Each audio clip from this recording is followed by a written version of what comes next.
Hello, fourth graders. The next couple weeks here, we will be working on engineering. And so our first learning targets are I will define the word engineer, I will practice making observations, and I will determine an object's purpose. As always with science, please have your science notebook handy and a pencil, and then you can stop or pause the video at any time to write down any notes. And there will be some videos to watch along with our lessons. I will attach those separately in the Google Classroom. So when I ask you to pause the video to watch the video, or the other video, I'm going to ask you to write down what time you paused it so you can come right back to that same spot after watching the video that I've attached to this assignment. All right, so first of all, what is an engineer? I want you to think about that. If someone came to you and asked you, what is an engineer? What might you say? Well, hopefully you've had some time to think about that, but here's what a definition of an engineer is. An engineer is someone who uses their knowledge of math and science and their creativity to solve a problem that helps society. That's a big one. The problem that they're solving has to help others out. It helps society in one way or another. So make sure that you are pausing the video to write down this definition. Again, remember, it uses math and science and creativity to solve a problem that helps society. Engineers often work with others to help solve problems. We call them engineering teams. Our first activity will be to look carefully at an invention that was designed by an engineer that has helped society. It's something we see almost every day. It's a spoon. Why do you think a spoon was created? What problem do you think it solved? Pause the video and think about that for a moment. I hope you came up with some reasons why a spoon was invented. Of course, this makes a lot of things easier to eat. Soup, for instance, food that is more liquidy versus solid, and kept our food clean, so our hands clean and our food clean from germs from our hands. So I'm sure those are just a couple of reasons. Hopefully you've come up with many of them as well. But there are also many different kinds of spoons. Why were all of these designed differently? And what problem do you think they solve? So looking at this one here, what problem do you think this one solves? It's a unique looking spoon. Or how about this one? What is this spoon used for? Why does that look different than the one that you would have a bowl of soup with? Or how about these? What is their purpose? What were they designed for? And then these fancy ones, these are old-fashioned fancy ones. What do you think their purpose was? Here's that common spoon that most of us see. This one's a little bit unique. It has like little teeth around the edges. What do you think that spoon is for? Well, I'll give you some answers here. Maybe you've come up with some of your own. Hopefully you have. This is called a spoon rest.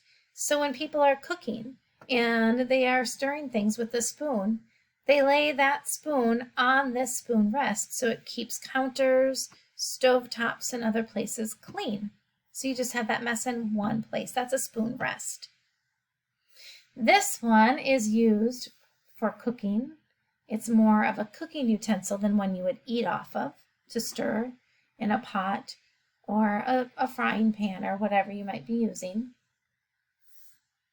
These, I'm sure you've guessed and used very similar ones. These are baby spoons. See how they're designed differently. They have more of a plastic, softer, rubberized usually coating. Make it soft for a baby's mouth and easier for them to handle. By the way, I forgot to talk about noticing this one has a much longer handle, and that's to keep you safe from the heat of whatever it is you are cooking. Now these are old-fashioned dessert spoons.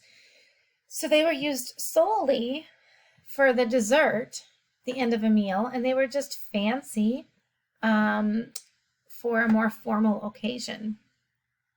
Now I'm wondering if anyone guessed the purpose of this spoon. The purpose of this spoon is it's a grapefruit spoon. So if you've ever eaten a grapefruit, you cut it in half, you have to kind of scoop out the insides of a grapefruit, and this just helps you cut through it and scoop out that grapefruit, the fruit part, the flesh part of it. And again, this is just your traditional tablespoon. All right, so this is, sorry for the pause there. So today we're going to look at several devices that are antiques. I want you to look at them and make careful observations. This is where you might take some notes in your science notebook. I want you to see these four things. One, or three things I should say. Determine the specific purpose for which it was designed. So when you look at each object, what do you think it was designed to do? What problem do you think it solves? Sketch the device and its parts, that's number 2. And then number 3, determine other possible uses for the device. And number 4 is not for us. We're not going to present in the class, except for maybe in a closing we could talk about it. So here's an example of looking at a device and thinking creatively about how else it might be used. This is kind of a fun one. I'm sure many of you are familiar with this. Oops, that's not it. Sorry. Oh gosh. Oh shoot, I really thought it was something else. Oh, here it is. I had put it down here on accident. I better fix that.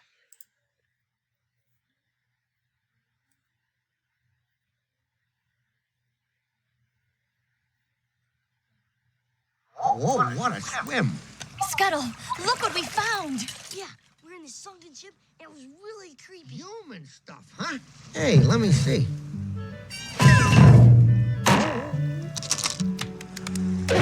Oh. Look at this. Wow, this is special. This is very, very unusual. What? What is it? It's a dingle hopper.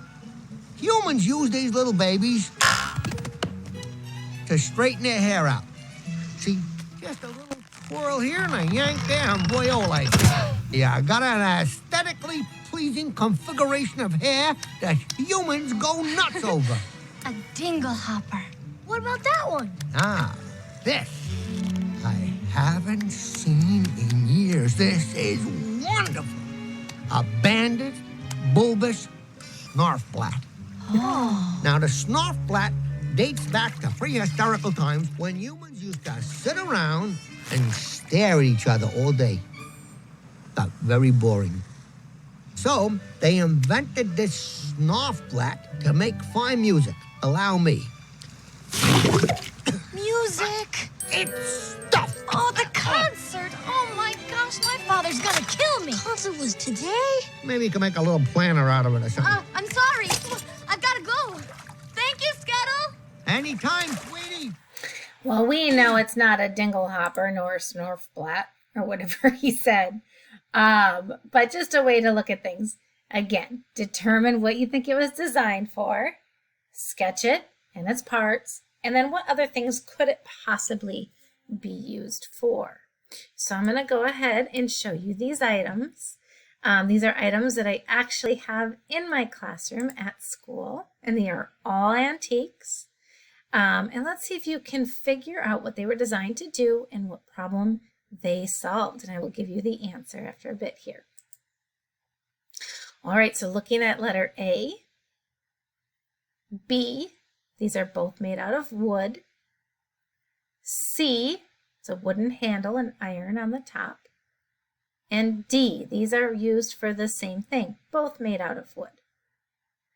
So pause the video and write down what you think they were designed for and what other things they could also be used for. Be creative. Remember, engineers not only use math and science, but also creativity.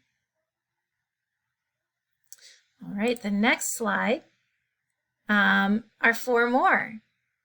So we have letter E, wooden handles again with iron on the top, and it's has handles that you can squeeze, so this opens and closes. Letter F, this is a wooden handle and an iron top. G, this is all made out of iron. And this handle is stiff, but this is very flexible. And then H, wooden handle with an iron top, and it kind of goes kind of back and forth at the top there. So once again, pause your video, write down what you think these items are used for, and then think of other purposes for them. All right, I'm going to go back to the first 4, and I'll tell you what they were designed for. So A is a boot jack. What we're looking at is at the bottom of it. And boys and girls, when I used to show jumpers, I rode English with horses, I had really tall boots that were hard to get off, and so I would use a boot jack. I actually have a couple here at my house. But it was a time when everyone wore boots and they were fitting, they're hard to get off. And so this is just kind of a balance, so that when what you would do is you would stand on this end with one foot, and then you would put the heel of your other foot in here with the boot, and you would lift and pull, and this would grab onto the heel so that you could easily get your boot off that way. So it would slide right off. Letter B is a funny one, I think. Letter B, these are weights, but they are weights made for women a long time ago. So these were that they would use to exercise at home. I know they look like juggling pins or bowling pins, but they're truly weights that were made for women to get exercise. C also has to do with horses, just like A does for me at least. This is a curry comb. And so what it does is it kind of sheds out the horses. I suppose you could use it on other pets too. It has fine teeth on it where you can shed them out in the spring to get rid of their winter coat. D, these are sock menders.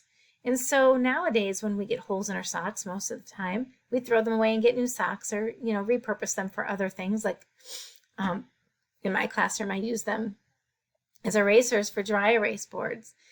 But here they would put their socks over these pieces of wood, and then they would mend the socks. They would sew up the holes and then be able to wear their socks again. So that's what those two were used for. Letter E was put on a hot wood stove and heated up, and people would use this as a curling iron. You can see how it kind of has those ridges. It's like a hair crimper. And so people would curl their hair using this once it was heated up on a hot stove.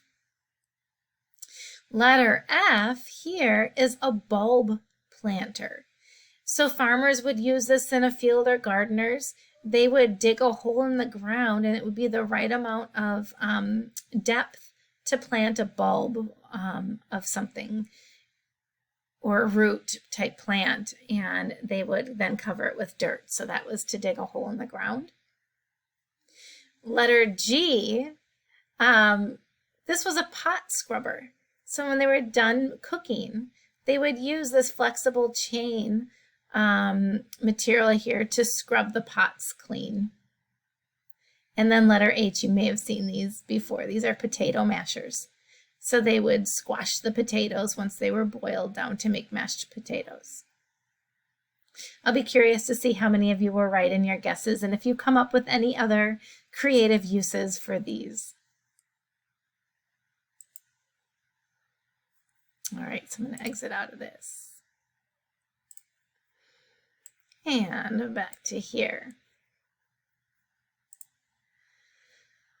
Okay, so we're moving on. We have some new learning targets now. Next, we're moving on to, I will be able to name some different kinds of engineers, and I will be able to tell the steps in the engineer design process, otherwise known as the EDP. So just like each spoon is designed for a different purpose, engineers work in different specialty areas. There are now 6 major branches of engineering: mechanical, chemical, civil, electrical, management, and geotechnical. So all of these are different kinds of engineers. I'm going to kind of move this screen over. I don't know if I can, so that you can read it all. But a mechanical engineer involves the design of mechanical systems. These systems assist industries such as manufacturing, aeronautics, nanotechnology, nuclear power production, heating, and cooling. Chemical, as the name implies, chemical engineering is the practical application of chemistry. This type of engineering degree involves technology that utilizes chemical reactions to solve problems. Civil engineering involves the development of infrastructure such as buildings, railways, roads, construction, bridges, and general construction project management. Civil engineers also play an important role in rebuilding projects, such as in the event of a natural disaster. That's what my dad was. He was a civil engineer. Electrical. An electrical engineering degree involves the study of energy.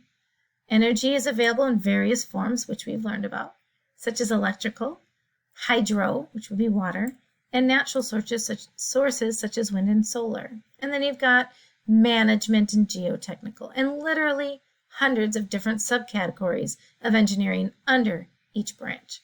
So when you say I want to be an engineer, there are more specific types of engineering out there than just saying I'm going to be an engineer. But all engineers often follow steps when planning a solution to a problem. This is called the engineer design process or engineering design process.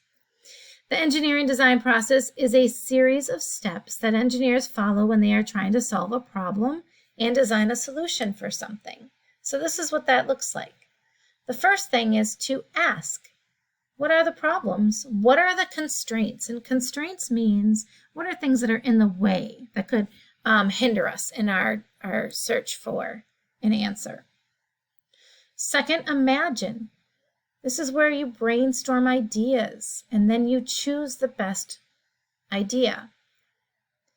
3 is plan. Draw a diagram. Gather needed materials. So you're getting ready to put your imagined solutions to the test.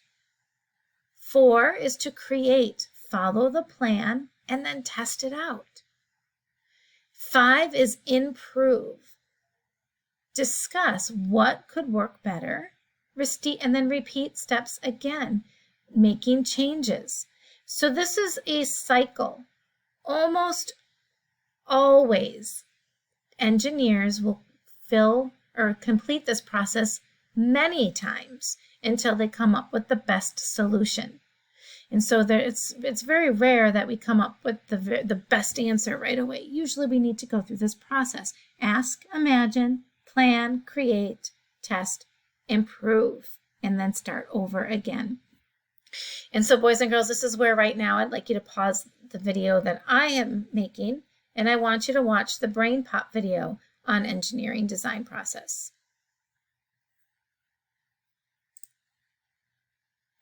So to review the engineering design process, 1, ask, what are the problems? What are the constraints? 2, imagine.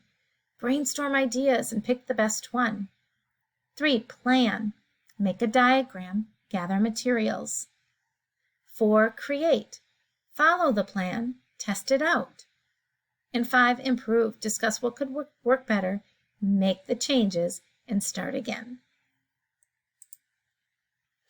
All right, so this is something I'm going to be attaching to the classroom as well. This is Hikaru's Toy Trouble. So Hikaru is a boy in Japan who his parents own a toy shop. And you're going to, as you listen to the read aloud, you're going to find that there's a big department store coming in, which is causing his parents' toy store to have some trouble, where more people are going to the big box store than to the local toy shop. And so he does something. He uses the engineering design process to solve that problem. And then at the end of the story, you do have an assignment, and it is to fill out the reflection sheet at the end of the story. So let me show that to you. So it will look like this. It'll be on a Google slide. And what I'd like you to do is to write down how Hikaru did each of these steps. What did he ask? What was the problem he tried to solve? 2, what did he imagine? What were some of his ideas, his brainstorm ideas? 3, plan. So as he planned, what did he do? What did he do to get ready to test it out? And then create. How did he create it? And then what steps did you see where he used this improve step? Because he doesn't succeed right away. You'll find out he has to make some improvements and go through the whole thing again. So this is the assignment that you will turn in at the end of reading this or watching the read aloud of Hikaru's Toy Trouble. And then that's the end. So I want you to know that I will also be adding extra videos for you to watch on the engineering design process or engineering altogether. But I want you to be thinking about in your everyday life, what are some problems that you could solve and how could you use the engineering design process as we learned about here? How could you solve that problem? Might be fun to look around the house and see what you could do that with. And then if you do think of anything and go through the engineering design process on your own, share that with us. I'd love to hear it. All right, nice job, engineers.